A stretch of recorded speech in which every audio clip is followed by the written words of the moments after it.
right, the National Association of Broadcasters has announced that the bill known as the AM Radio for Every Vehicle Act has been reintroduced to Congress and seems poised to eventually be passed into law. The AM Radio for Every Vehicle Act seeks to make it mandatory that every vehicle manufactured or imported into the United States has an AM radio installed.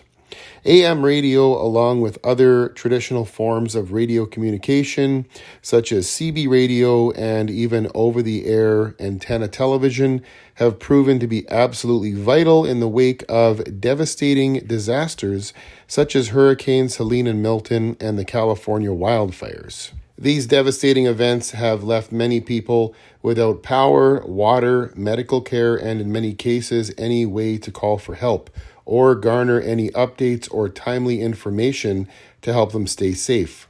Modern forms of communication like the internet and cell phones have failed in many cases. Many people were saved only by older but reliable modes of communication such as CB radio, TV antennas, and in particular AM radio, allowing them to stay updated with life-saving emergency information. Writer Cameron Coates of website Radio Inc. has written a series of articles covering this story, and in reading those, I learned that auto manufacturers have spent millions of dollars on lobbying efforts to prevent the AM Radio for Every Vehicle Act from passing into law.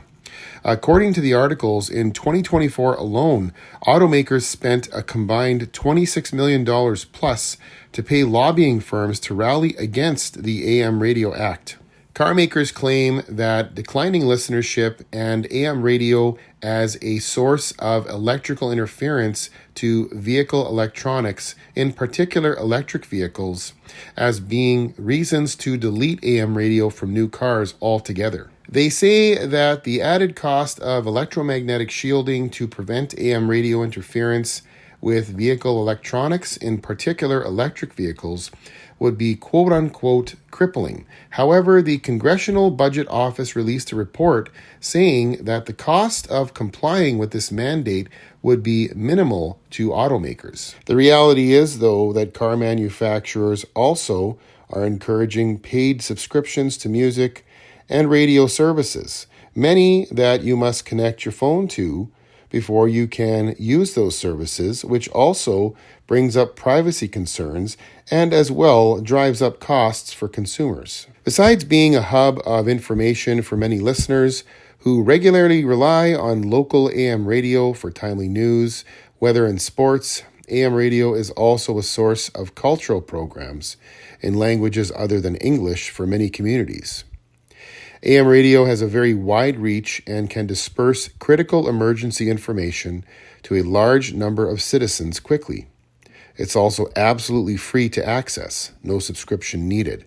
It may not be something people necessarily go to all the time, but it should continue to be there for you when you really need it the most. National Association of Broadcasters President and CEO Curtis Leggett says this: "Time and again, AM radio has proven itself as an irreplaceable resource in emergencies, keeping families safe and communities informed when every second counts. Further, its diversity of programming and reach remain unique amongst all audio media.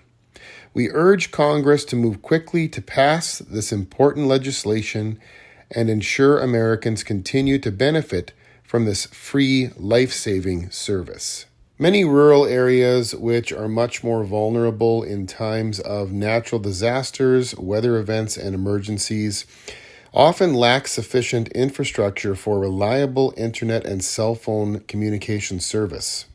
And these are some of the first lines of communication to go down during these events. AM radio, along with other traditional broadcast methods, are often the only link people have to vital life-saving information or emergency alerts during urgent situations, especially in a vehicle, when it may be your only source of information as you flee from a disaster area. Learn more about the AM Radio for Every Vehicle Act in the description, and stay tuned to my channel for more updates.